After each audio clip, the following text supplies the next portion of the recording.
بسم الله الرحمن الرحيم. الحمد لله والصلاة والسلام على سيدنا رسول الله سيدنا محمد صلى الله عليه وسلم. أما بعد، مشاهدينا الكرام، السلام عليكم ورحمة الله وبركاته، وأهلا وسهلا ومرحبا بكم من جديد.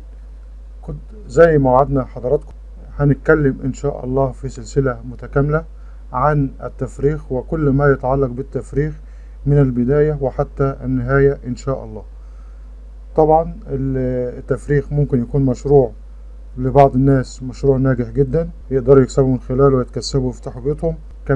كمان التفريغ حاجة مطلوبة في كل البلدان وخصوصا الريفية والقرى والنجوع بيكون مطلوب فيه بشكل أكتر، فده لما تلم بالموضوع هيكون مصدر دخل كويس لو حبيت تنفذ المشروع ده.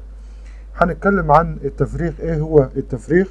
طبعا الفيديو ده مقدمة هنتكلم عليه على كل حاجة، تعريف كده بالحاجات اللي هنتكلم فيها بشكل إجمالي وبشكل مختصر، وإن شاء الله هنتكلم بالتفصيل في الموضوعات ديت على مدار السلسلة إن شاء الله.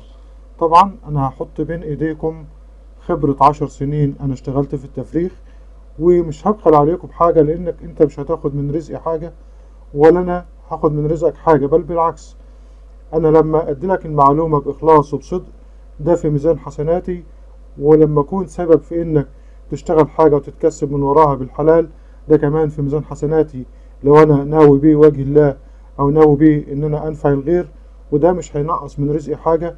أنا عموما أنا في الفترة ديت مبطل، يمكن أرجع تاني ويمكن لأ، لكن لما كنت شغال كان مشروع جميل جدا جدا جدا، ما أقول لكمش حبيته قد إيه وتفانيت فيه وكسبت من وراه والحمد لله. أول حاجة، يعني إيه تفريغ؟ التفريغ هو توفير البيئة المناسبة لبيض الطيور حتى يتمكن من الفقس. بوفر للبيضة بيئة مناسبة، مناخ مناسب، جو مناسب، علشان البذرة أو الزيكوت اللي جواها ينقسم بشكل طبيعي وبشكل منظم ويبدأ يكون الجنين، ومراحل تكون الجنين هنتكلم عنها إن شاء الله. كمان هنتكلم عن البيضة المناسبة للتفريغ، وزنها وشكلها، والبيض الشاذ اللي لازم يستبعد، وازاي نحفظ البيض قبل التفريغ علشان نحافظ على السائل جواه. بيحتاج رطوبة معينة وبيحتاج حرارة معينة قبل التفريغ. كمان هنتكلم عن ازاي احضر الامهات اصلا علشان تديني بيضة مخصبة قوية صالحة للتفريغ. هنتكلم ان شاء الله في السلسلة بالتفصيل عن كل هذه الموضوعات. فمعنى التفريغ ان انا بوفر للبيضة مناخ وبيئة وجو مناسب تقدر البذرة تتحرك فيه بشكل منظم وبشكل كويس وتشتغل وتكون لي الجنين ويقضي مراحله بانتظام لغاية مرحلة الفقس، وبعد كده يخرج بشكل طبيعي ما يبقاش معوق، ما يبقاش فيه اي مشاكل. طيب نيجي بعد كده هنتكلم عن ايه كمان في السلسلة ديت؟ تاريخ التفريغ. هو التفريغ ده حاجة جديدة؟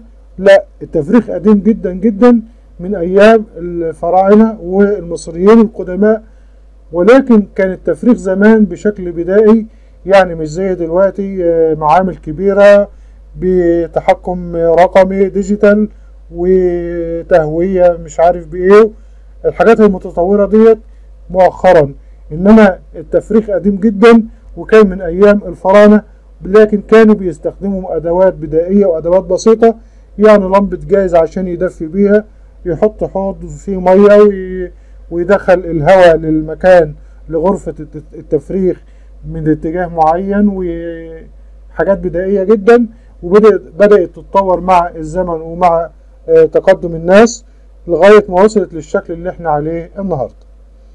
طيب هنتكلم عن ايه كمان في السلسلة ديت؟ ما هي فوائد التفريغ؟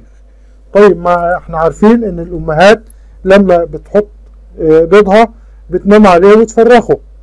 هقول لحضرتك ان من فوائد التفريغ ان انا اقدر احصل على كتاكيت من اي نوع بقى، بط، وز، فراخ، دجاج بلدي، دجاج رومي، طول السنة، لان انا هشغل المكنة لما يكون عندي بيض او هشغل المعمل لما يكون عندي بيض، واحط البيض اللي عندي في اي وقت وهفرخه، فهبقى ضمنت بروتين وهبقى ضمنت لحوم داجنة طوال العام. بخلاف التفريخ الطبيعي ان وضع البيض بيكون في موسم معين، خصوصا فصل الربيع، فصل شهر 3 و4 و5، وبعد كده الأمهات بتنقطع عن البيض أو بتبيض لكن ما بتنامش، فمش موجود طول السنة التفريخ الطبيعي.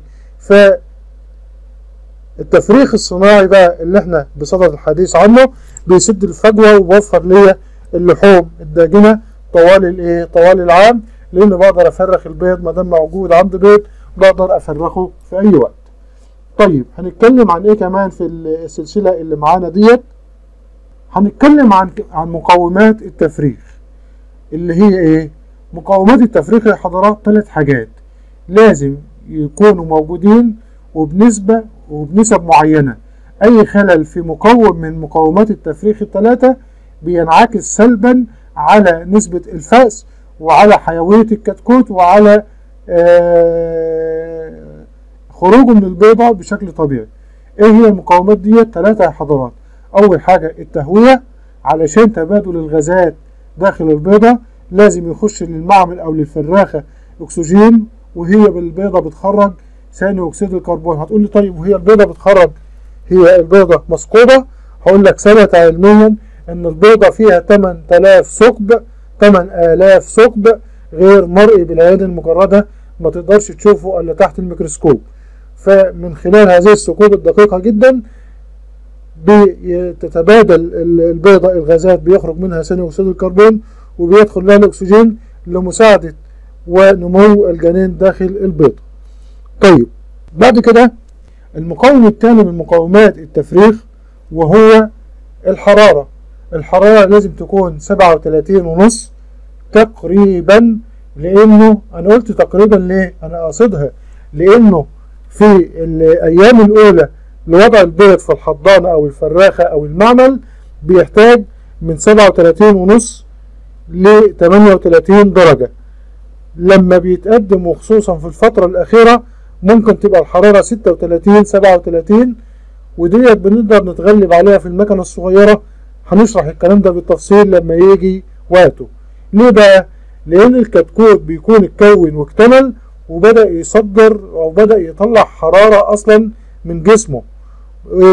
الحرارة ديت ما ينفعش تبقى الحرارة بره 38 وهو بيطلع حرارة من جسمه كمان تقريبا نفس الدرجة، فكده هيبقى صعب عليه. انما بتكون الحرارة في اخر المرحلة، في اخر مرحلة اللي هي مرحلة الفأس، بتكون 35 ماشي 36، انما ما بتكونش 37.5 38. طيب بعد كده المقاوم الثالث من مقاومات التفريخ وهو مشكلة المشاكل الرطوبة. والرطوبة ديت مشكلة بتواجه الكل، واللي بيشتغلوا في المجال يعرفوا الكلام ده كويس. هتكلم مع حضراتكم ايه هي الرطوبة الاول. الرطوبة هي عبارة عن بخار الماء العالق في الهواء. طيب فايدته ايه بقى بالنسبة للبيضة؟ فايدته انه بيحافظ على السوائل داخل البيضة بشكل منظم عشان تكون الكتكوت. لو عليت الرطوبة بيطلع فيه مشاكل في الكتكوت، هنتكلم عنها لما يجي عندها ان شاء الله. ولو نزلت الرطوبة بتكون نسبة الفأس قليلة والكتكوت بيلزق في جسم البيضة من الداخل وما بيقدرش يفقس، ولو خرج بيكون نسبة قليلة زي ما قلت لحضراتكم، وبيكون شكله مش طبيعي. هنوصف الكلام ده بالتفصيل لما نيجي عند وقته ان شاء الله. ايه هي الرطوبة المناسبة للتفريخ؟ بتكون 60% في اول عمر التفريخ، وبتوصل ل 70-75 في الاخر، علشان تساعد على تليين القشرة وتساعد خروج الجنين من داخل البيض. هنتكلم عن مشاكله وازاي نتغلب عليه، لان لما بتشغل الحرارة داخل الفقاسة بتهرب الرطوبة او بتقل الرطوبة. هنتكلم ان شاء الله لما نيجي عندها ازاي تتغلب على المشكلة ديت وازاي ترفع الرطوبة داخل المعمل او داخل الفقاسة. اتمنى تكون المقدمة عجبت حضراتكم. لو حضرتك اول مرة تشوفنا اشترك وفعل زر التنبيهات على الكل حتى يصلك كل جديد ان شاء الله، وشير الفيديو علشان الفايدة متوقفش عندك وتوصل لغيرك. فزكاة العلم نشره. اشكركم والسلام عليكم ورحمة الله وبركاته.